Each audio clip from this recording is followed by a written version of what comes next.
A Republican just humiliated Donald Trump by accidentally exposing the terrifying truth behind Trump's newest power grab. We're talking secret laws, mass deportations, and a potential plan to suspend one of the Constitution's most sacred rights. And trust us, it gets darker from here, because it all starts with this shocking report, straight from the heart of Trump's legal war zone. A special report right now on the core rights and liberty protections the Trump administration has been both attacking and very brazenly testing in the highest courts in the land.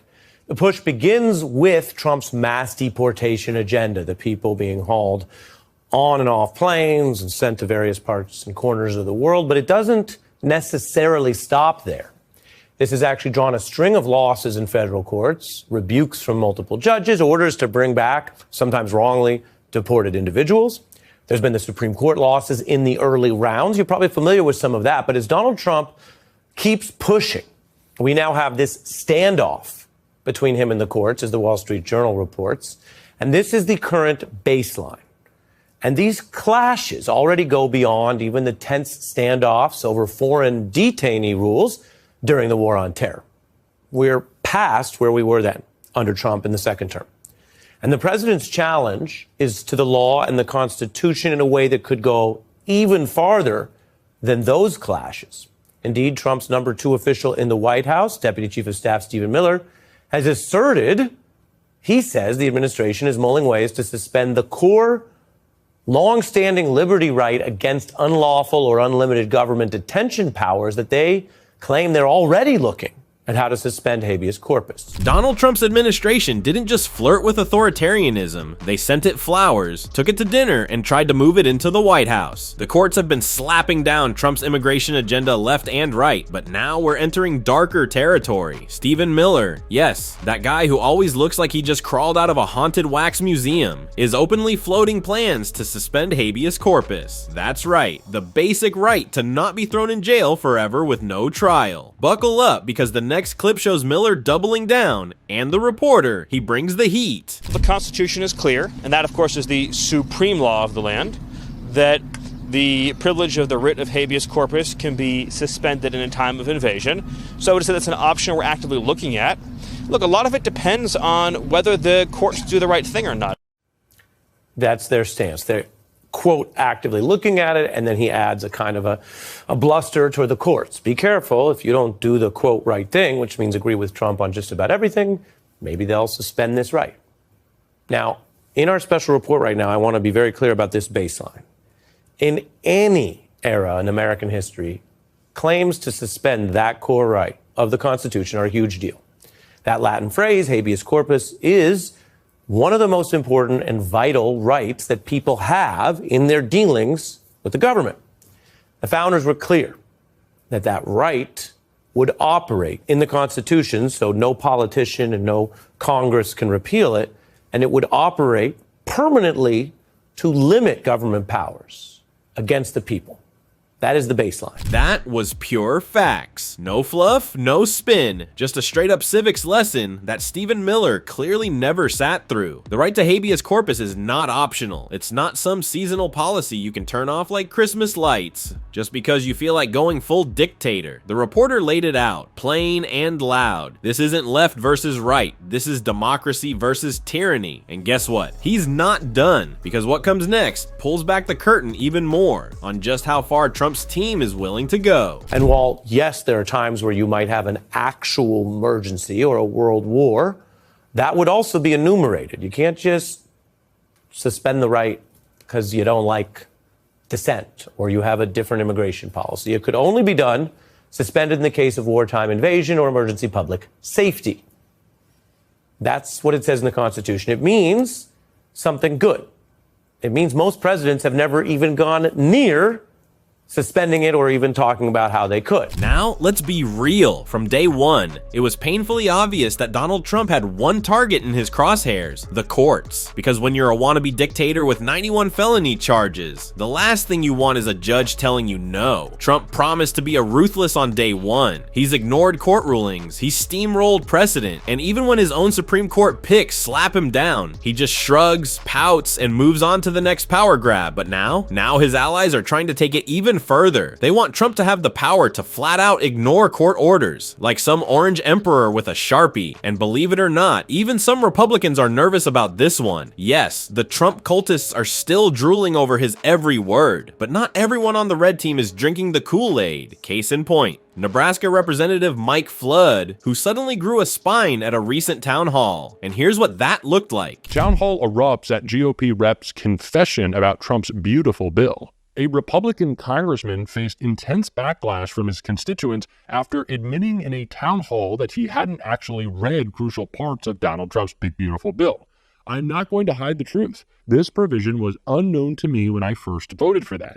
Rep. Mike Flood said in response to an audience member's question about proposed measures that would make it easier for the U.S. government to defy courts. You can practically hear the record scratch when Rep. Mike Flood admitted he voted for Trump's big beautiful bill without even reading the part that lets the government ignore court orders. Seriously, this isn't a Yelp review. It's legislation that shreds the Constitution like it's a Mar-a-Lago napkin. And now his own constituents are fuming because, surprise, people don't love the idea of living under a dictator-like regime signed off by a guy who didn't read the fine print. But here's the kicker. This little disaster, it's far from over. The issue of court orders was not the only bone of contention between Flood and the audience during Tuesday's town hall in Seward, Nebraska, with other attendees grilling him on everything from prospective Medicaid cuts to changes in the way the Supplemental Nutrition Assistance Program is administered. And we can see all of that in which Rep. Mike Flood was challenged in this clip right here. Can you please tell us why you voted to approve a budget bill that includes Section 70302, which effectively prohibits federal courts from enforcing contempt orders? Please let me read my question. I only got 30 seconds. Which would then allow current and future administrations to ignore those contempt orders by removing the enforcement capabilities.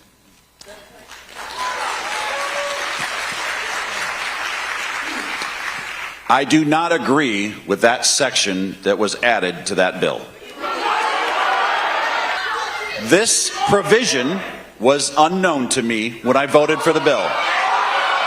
Unknown to you, Mike? The guy voted to hand Trump a get out of contempt card and then says, oops, I missed that part. Now, I'm not out here trying to hand out trophies to Republican lawmakers, but let's be honest. This big, beautiful bill was designed to be unreadable. It was thousands of pages, dropped in the middle of the night, and rushed through like a clearance sale at Bed Bath & Beyond. That was the strategy. Confuse the public, blindside the media, and pass the most anti-democratic garbage you can before anyone notices. And now, even Republicans are realizing they just helped build a bomb and forgot to read the manual. Want to know how bad it is? Even in the Senate, Trump's own party is starting to panic. And trust me, when you've got billionaires pressuring Congress to rewrite the rulebook in their favor, there's always one person who sees straight through the scam, and that person, Greg Casar. And he did not hold back in this next takedown. Elon Musk and Donald Trump are in total agreement that they want to have this bill give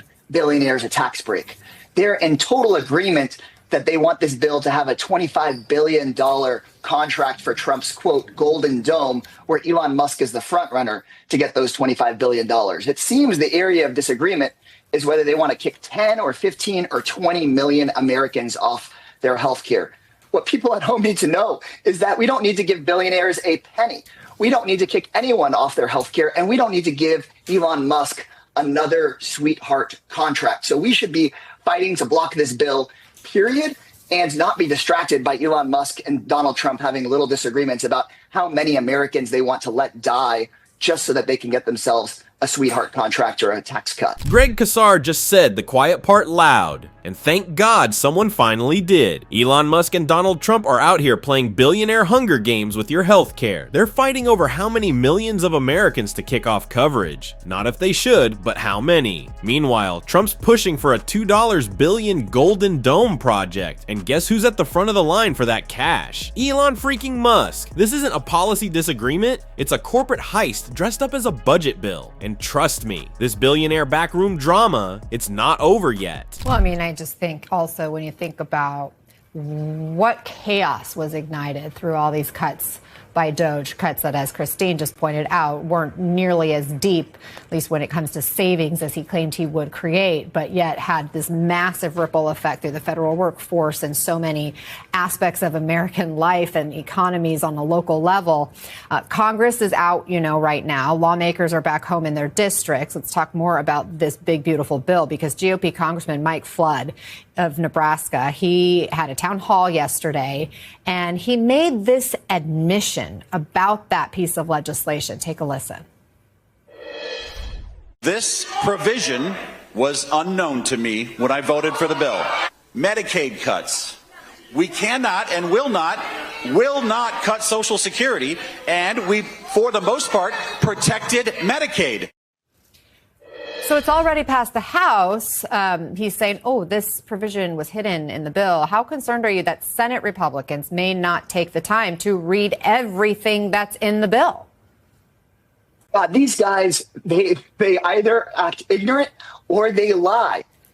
This congressman, my esteemed colleague, he knows that this is the biggest Medicaid cut in American history. What was discovered right before they passed the bill is that this is also the biggest Medicare cut in American history. So we can't let these Republican members of Congress go and lie to their own constituents. That's why I, a progressive Democrat from Central Texas, have flown to Arizona, have flown to Colorado to go speak in Republican-held districts, answer people's questions, and tell the truth.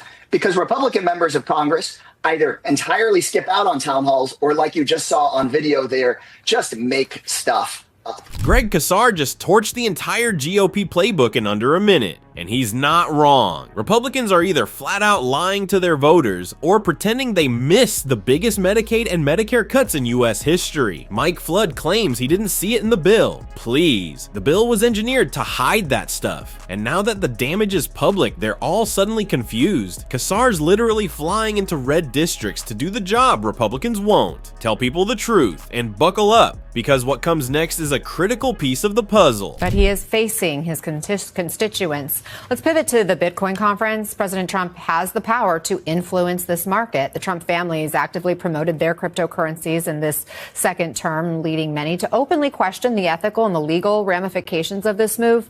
Vice President Vance at one point owned up to $500,000 in Bitcoin. Should they be there at this conference? Are there adequate guardrails? What people watching at home need to know is that while working class Americans are being threatened with losing their health care, Trump and the members of his family are cashing in big time on these crypto scams. Trump has made millions, if not billions of dollars on these crypto scams. Now, 40% of his wealth is in cryptocurrency, all basically built up since he won back the White House, and he's basically put a for sale sign in front of the White House. So if you are a foreign government that wants to influence Trump and his family, just slip some money in Trump's pocket. If you are a tax cheat that wants a pardon from Trump, just slip some crypto money in Trump's pocket. But if you're a veteran that needs access to health care, or you're a kid that can't afford school lunch, then you get nothing. This is another example of billionaires get everything under Trump and working class people get screwed. This could be the biggest corruption scandal in American history, and they're out there in Las Vegas bragging about it. It is so blatant. Trump turning the White House into a crypto casino is somehow the least subtle scandal in American history, and yet they're out in Vegas acting like it's just good business. While everyday Americans are losing healthcare, Trump's shoveling shady crypto into his pockets, peddling influence like it's merch at a rally. 40% of his wealth, now in digital coins, magically after retaking power. Yeah, totally normal. Greg Casar nailed it. Under Trump, billionaires get tax breaks, kids get empty lunch trays, and just wait, because what's coming next? The pardon pipeline is about to be exposed. Meantime, let's talk about those pardons from the Chrisleys, reality stars,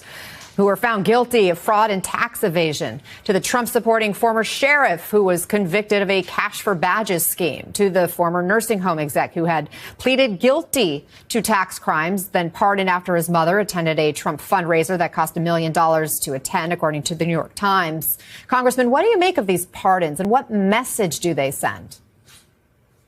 This is a moment where the Democratic Party needs to point out to working class voters where we've been losing their trust, to point out just how corrupt Donald Trump has been. Well, he's jacking up your prices at the grocery store and making everybody pay for his tariffs. He's cashing in. Trump's pardon list looks less like justice and more like a guest list for a tacky Mar-a-Lago gala. Reality TV fraudsters, corrupt sheriffs, millionaire tax cheats who just so happened to buy a table at Trump's $1 million fundraiser. All forgiven, as long as the check clears. Greg Casar said it best. While you're paying more at the grocery store, Trump's turning the presidency into a luxury scam for his rich friends. And this is the moment for Democrats to remind working class voters Trump isn't on your side, he's on Venmo. If you made it this far, make sure to subscribe, because the orange circus is only getting wilder. And in the next video, let's just say Trump's team gets caught doing something so ridiculous, you'll swear it was written by a parody account. You do not want to miss it.